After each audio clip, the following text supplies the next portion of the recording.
மாண்புமிகு முதல்வர் அவர்களின் பதில் உரை.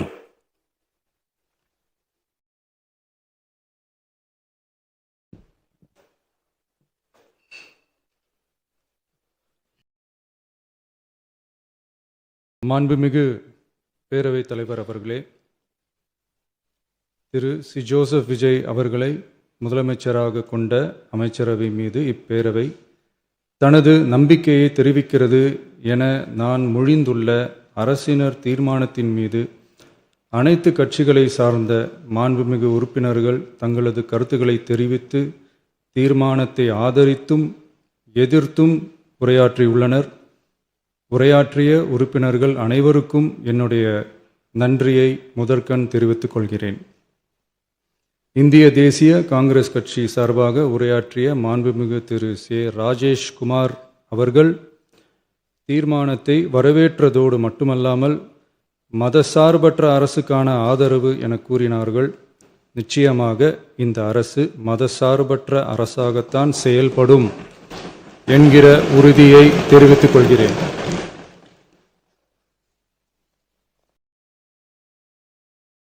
அடுத்து உரையாற்றிய இந்திய கம்யூனிஸ்ட் கட்சி மார்க்சிஸ்ட் கட்சி சார்பாக உரையாற்றிய திரு ஆர்.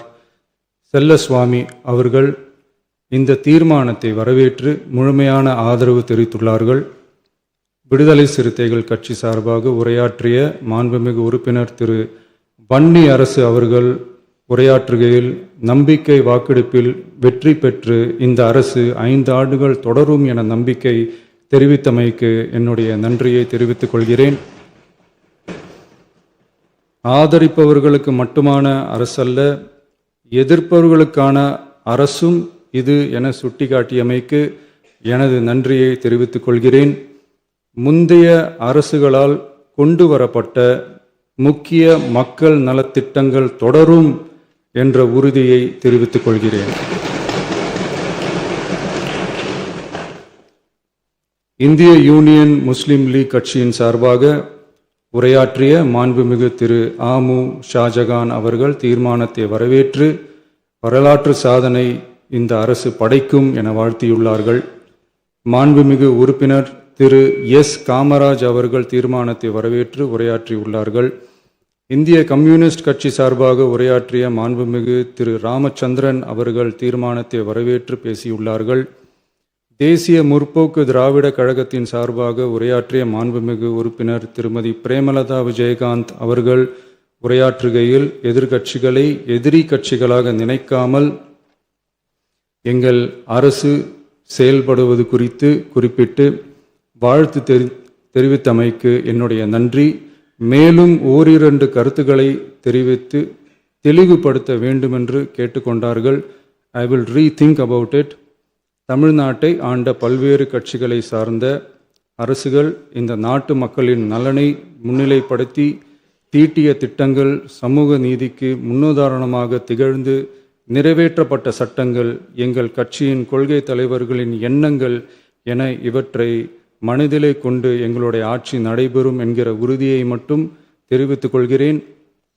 பாரதிய ஜனதா கட்சி சார்பாக பேசிய திரு எம். போஜராஜன் அவர்கள் நடுநிலை வகிப்பதாக தெரிவித்து உரையாற்றியுள்ளார்கள்.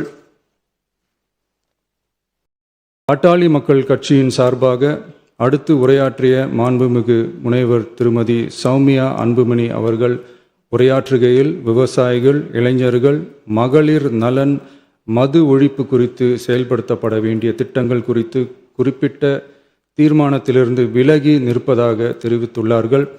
மகளிர் பாதுகாப்பிலிருந்து தவிர எந்த அரசு இம்மியளவும் இடம் தராது. அடுத்து உரையாற்றிய மாண்புமிகு திரு மு. தமிழன் அன்சாரி, மாண்புமிகு திரு கே. நித்யானந்தன், மாண்புமிகு முனைவர் எம்.எச். ஜவாஹிருல்லா, மாண்புமிகு திரு எடப்பாடி கே. பழனிசாமி அவர்கள் மற்றும் ஆகியோர் உரையாற்றுகையில் தீர்மானத்தை எதிர்த்து உரையாற்றியுள்ளார்கள். எதிர்க்கட்சி தலைவர் வெளிநடப்பு செய்துவிட்டார்கள். மாண்புமிகு திரு எஸ்.பி. வேலுமணி அவர்கள் தீர்மானத்தை ஆதரித்து உரையாற்றியுள்ளார்கள். குதிரை பேரத்தில் எமது அரசு ஈடுபடுகிறது என்று கருத்தை தெரிவித்த மாண்புமிகு உறுப்பினர் அவர்களுக்கு நான் ஒன்றை மட்டும் சொல்லிக்கொள்கிறேன். இந்த அரசு குதிரை வேகத்தில் செயல்படுகிற அரசே தவிர குதிரை பேரத்தில் ஈடுபடுகிற அரசு இல்லை என்பதை ஆணித்தரமாக தெரிவித்துக் கொள்கிறேன்.